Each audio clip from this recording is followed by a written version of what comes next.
Welcome to the CBS Eye on Money Show. It's Tuesday, September 20th, and we are here to try to take the mystery out of your financial life, and we do that by answering your financial questions. But if you decide you want to join us on the show, you get to hear all of the stuff that occurs that doesn't make air. For example, John from Chicago, who we're going to bring on the show in a minute, just heard me yell at Mark because he wasn't there when I came to him. So you see, I'm giving you all this time to actually unmute yourself, Mark, and say, hi, Mark, how are you? Bonjour. I'm good. How are you? Good. We're using a new program, and I'm still getting used to the navigation and whatnot. So, bear with me. That's your excuse? That's not an excuse. That's the truth. You didn't use Zoom that much. See, I used Zoom so much during the pandemic. I freaking hate this program. But Mark is desperate that we change our programs. So we used to use this program called Zencaster, which I loved. I don't know, something weird happened with it. I used to love it. It used to be very simple and clean and very user friendly. And then they messed with it, and now it could not be any more clunkier. It doesn't really work as well as we need it to work. Did I have to pay up for this, right? I had to pay up for the fancy version of this. Mark's like, give me your credit card. I'm like, all right. This is what happens when you have a partnership. He says, give me your credit card. And I say, okay, that's how we roll.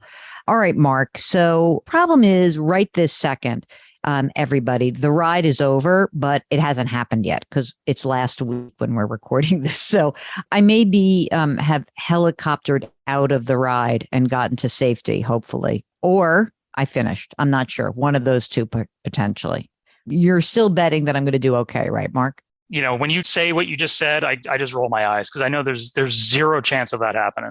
No, there is some chance. But my friend Barbara just read me the riot act. And she's like, do not make yourself crazy about this. Please do not. So I'm not going to. Okay. So let's go talk to John from Chicago, who is on the line. John, what's going on? How can we help you? What's shaking? My husband and I think overall are doing really well in terms of financial planning and getting ready for retirement. But as we look at potentially making some life changes in the next year or two, we kind of went back and looked at everything that we've done. And I think that we might have made some mistakes in the past that I'm looking to unravel. Okay. But when I look at those mistakes, I don't want to make a new mistake by trying to unravel an old one. Okay. Let's not go too crazy here. You sound very young, so I'm sure that whatever mistake you made, we can unravel. So give me some of the details. How old are you? I am 38 and my husband is also 37. I don't know. Oh, a younger man. Oh, very good. Do you have kids? No kids and none planned. Okay. When you guys look at your finances, are you guys kind of mostly on the same page about how you run your household?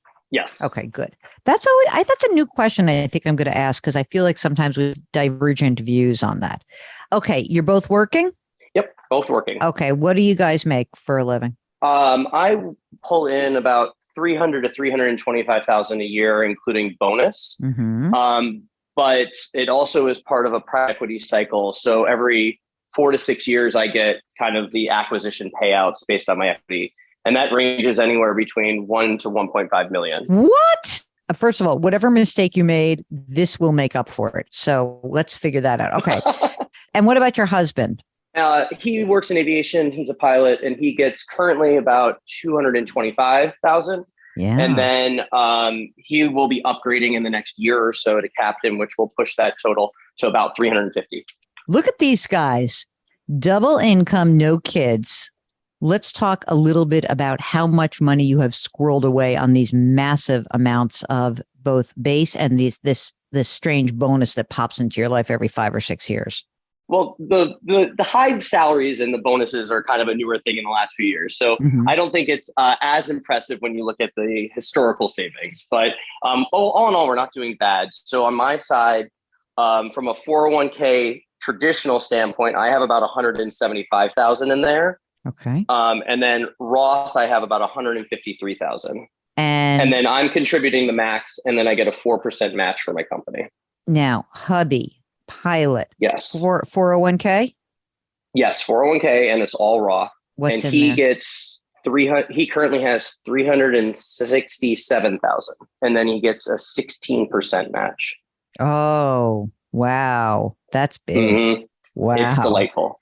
It's still, but that's probably in lieu of what in the old pension plan. He's no part of it. He's no longer, right? Yeah. Okay. No pension at all. What about non-retirement assets?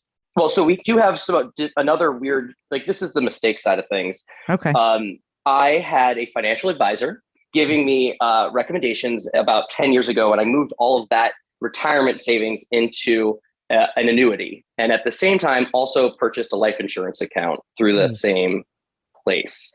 And that's the part that I have a feeling I need to unravel, and I don't want to screw up how to do that.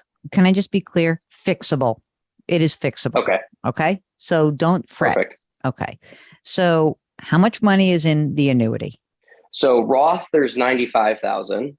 And then the traditional, there's 140,000. And just to be clear, this is in addition to the traditional and Roth numbers that you gave me for that one. Okay. Got it. Okay. So the annuity, Roth, and 140 in the traditional. And how long ago did you purchase the annuities? When I was 30, so 8 years ago. Now, tell us about the life insurance policy. Got $500,000 sitting there in life insurance, and I don't know why. Cash surrender value of $51,000. And $500,000 of a death benefit. Is that what you're telling me? Yes. When did you buy that? The same 8 years ago? Exactly. It was all snuck in right before I turned 30. Anything else that you've got that is saved? Yeah. So we have about 75,000 in a brokerage, 10,000 in I bonds, about 10,000 in checking, and about 150,000 in savings. Do you guys own or do you rent? So we own. It's valued at, I'm guessing, right around 700,000 right now. Mm-hmm. We bought right at the end of 2019, so December of 2019. Oh my God! So we have an outstanding mortgage of 515,000. And so this is basic. These are the basic facts. Any big changes that are coming up? Yeah. So the big changes that we're considering is getting my husband closer to a base for him to fly out of rather than having to commute. So we're looking at moving to one of those bases in either Boston or New York, which tend to be really expensive places to live. And houses are much bigger in terms of the price points than we are accustomed to. What's the game plan? Like, would you have to spend $1 million to get into something? I mean, the 700 in Chicago has got to be 1 to 1.5 in New York, Boston, depending on where you live and what you have. Yeah, like we were looking at, if we wanted a $700,000 house, we're going to have a huge fixer-upper with hundreds of thousands of investment. So yeah, we keep saying we only want $1 million house, but I don't even know if that's even realistic. You're thinking more like 1.2? Yeah, 1.2 is what we say is the max, but that's even challenging. So what you would do essentially is you would have 200 grand in equity that you have available from the house. And then you'd tap the brokerage account, right? And then we got to take some of the money from savings. So we're going to end up with a big jumbo mortgage still, like an $800,000 loan. How quickly does this big change have to occur? It doesn't have to occur at all. In fact, it's really just a quality of life kind of question. The other piece of it is by being located at base, his earning potential can also increase significantly in terms of picking up trips and things like that. So it wouldn't be a 350,000 salary. It would probably be 400 to 450. And what about this PE cycle that you mentioned in the beginning, that every certain number of years, do you anticipate getting some big bonus that's coming in anytime soon? Probably not until 2025 or 6. So how much do you have available cash flow wise to save after you do all of your retirement savings? What's left over, would you guess, monthly? So without trying it all, we're right now putting about 4,000 into the brokerage every month. The rest of it, we don't keep a budget, which is probably not a good thing. As I do back of envelope math to try to connect kind of what we spend, we probably spend about 15,000 a month. So there's probably a few $1,000s floating in there. I think it's probably a matter of not going on one of the vacations that we love. And that's probably one of the big things that can direct money into another bucket. So the life insurance is easier to unravel than the annuity. The annuity is tough. Okay. And I'll tell you why. Because once you're in this annuity environment, you actually have all right, so let me just do the life insurance first. Presumably, the surrender value this charge for the life insurance cash value is dropping down every year. Do you happen to know what the surrender charge is as of now? Like, is it 2% or 1%? Because it's a sliding scale down. It just, when you entered into the contract, it was outlined where that surrender value goes and over what time horizon. So I think it has 2 more years left on it. Okay. For the surrender value to be at nothing. So I think it's like 2%. Okay. So it's probably 2% now. Is it called a universal life insurance policy where it looks like you have investments inside of it that kind of look like mutual funds? Yeah, and there's like 30 of them. Yeah, okay. So the cool thing that I can tell you is that it's probably worth blowing out of this contract now, even with a 2% surrender charge, because you're probably paying an extra 2% in fees. You don't have to do it this minute. Maybe we check the calendar and see like, well, let's see when the calendar turns over and it goes to 1%. Maybe that's the time to do it. But you don't need $500,000 of life insurance right now. You just don't. And this is crappy insurance. I shouldn't say crappy. Can I rephrase that? It's not crappy. It is the incorrect type of product for you. So let's start with that. Okay, we can get rid of the life insurance policy. The annuity is tougher because the annuity, I think, if I'm not mistaken, it is you have an annuity that was a Roth IRA. And so there's an annuity that was sold to you that was a Roth IRA, right? And then there was an annuity that was a rollover IRA. So here is what I'm hoping you can do. I am hoping that you can take your Roth annuity and your traditional annuity, bring it to your current 401k provider and see if you can roll each of those into the current account, if they'll take the money. Now, you'll get nailed for rolling this out probably, 8 years. There'll probably be some surrender charge. But if you go Roth to Roth, traditional to traditional, there's no tax event. It's just a fee event. And Mark, do you agree that that's the cleanest way to get out of this? Best case scenario. What if the workplace plan won't take it? Then just set up a regular Roth and IRA. I think so. I think if the workplace plan says we don't want to deal with a stupid annuity company, where's your workplace plan held? What investment company? Fidelity. I think Fidelity will take it. Okay, but let's say if for some reason they didn't, I would try to roll these things out of the insurance product into a Roth IRA. I would just do it at Fidelity. And then I would do a traditional IRA at Fidelity. And then I try to roll it from those accounts. But I think they're going to take it. But if not, you'll let me know. And then we'll see what else we can do. But I'm pretty sure that happens. So now the great thing is you've consolidated these assets. You've gotten out of this annuity environment. You will grab the cash value out of the life insurance at some point, whether it's, soonish or sooner rather than later. Take that 50 grand, maybe it's 50 minus some surrender charge. And now we've got access to the money. Okay. So this is just cleaning up your crap. Right. The bigger question on this move is really, it's very difficult because now I feel like your poor husband, who I'm about to say, can you hang on till 2025 is a long time. But you can tell me how bad is it? Because ideally what would happen is that when you get this next big influx of cash, that's the moment where you make the move. I don't know how unhappy he is. So you tell me. Commuting is exhausting. It's the idea of you fly back and forth to London, you land at 1 p.m., and then you have to run around an airport trying to find a connecting flight and then fly home for 3 hours and don't get home until 8 p.m. So that just tacks horrible. on a work. Honestly, that sounds horrible. On a work day. Yeah, that's a long He's done day. it for years. Mark, do you want to make this poor husband of his do this more, or what do you want to do? I would actually like to improve his quality of life, especially if it means he's going to get potentially $100,000 increase in pay. And then what's with the $150,000 in cash that's just sitting there? Can that be used? Absolutely, it's cash there. In my mind, I'd like to have 100,000. He likes 150. Whatever, it's not worth an argument. How does he feel about using some of that money, at least to finance this, and then you guys can chill out. You can literally take a breath. You can replenish. You can stop putting money in brokerage. You can replenish the savings. I need that 100 grand. I need 100 from that savings account, I think, because think about it. No one's paying for your move. Moving is expensive. And, we need 300 grand freed up.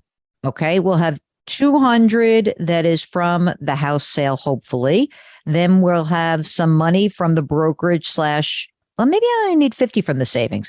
We'll need that brokerage and the cash value from the life insurance plus 50 from the savings. So I'll leave you with 100. I think we can do that. But you're going to have a monster mortgage. And by the way, what's the rate on your current mortgage? 2.7. It is an ARM and it's done in 5 years. Okay. Well, fair enough. You might want to get another ARM, by the way, just because rates have popped on you, and you're going to pay 5.5% for a 30-year fixed. So maybe you do like a 10-year, a 7-year ARM, and you look to refi and you see if you really like where you are going to be. Are either of you from the East Coast? He's from New York. I think you can do the move. I think you're probably going to have to do the ARM. So first steps for you, consolidate the accounts, get rid of the annuities, try to move those into the current account. Second step is to find out a little bit about when that surrender charge on the policy drops to 1%, or let's just make sure we know what the actual amount is. Because if it's 3, I wouldn't do it right now, but eventually you'll do it. And then we have to really look at when you think this change is taking place and trying to free up the money ahead of time so that you don't get whipped around by the markets, And then what will happen is we got to compare what kind of mortgages are available for you guys, and away we go. I feel like we've tackled a lot. Do you guys have your estate documents? I was hoping you didn't ask that, but we do not. He's a pilot. Come on. I mean, really, I was just probably should have them. Speaking of which, you guys get to travel around the world for free. So top destinations are where? He did use the phrase "marry me, fly free," and that was a big incentive to pop the question. But we do love to travel. I would say South Africa and South Korea are probably 2 of our favorites. I've been to South Africa and I have to go back because we have a niece who's getting married there. Very excited. Oh. Marry me, fly for free. That's damn good. Can you do me a favor? Look, even though you're in Illinois, you're probably going to move to New York. How about you guys just go and do like a quick and dirty will, power of attorney, healthcare proxy, and you do it online. You just bang it out. And then when you move, I'll give you the name of a great estate attorney. Does that seem reasonable? I'm willing. That is reasonable. Okay. So, and you're okay. You can work remote. It doesn't matter. Yes. Like, I don't know if you're a Chicago firm or a New York firm, but it's fine, right? Yeah, I go into the office once a month, and because I fly for free, that's really easy. Oh my God, that's fantastic. All right. If you, like John, are contemplating how to get out of some maybe not ideal decisions you made financially, or maybe you're making a big change, or you're thinking about selling and buying real estate, or maybe it's a career change, we'd love to hear from you. All you need to do is go to our website, jillonmoney.com, click the Contact Us button, and complete the form. If we read it as an email, that's great. But if you check the box at the bottom and say you're willing to come on the air, Mark does everything else, and it's very excellent. Mark is Mark Talercio, the co-host and executive producer of the program. We are distributed by Paramount Global. We drop our episodes every Tuesday and Thursday. All of our stuff is on our website at jillonmoney.com, so check out the content. We've got another podcast. It's called Jill on Money. You can pre-order my new book. It's called The Great Money Reset. Try to lift someone up today. Curiosity, compassion, community. Thanks for listening. We'll talk to you on Thursday.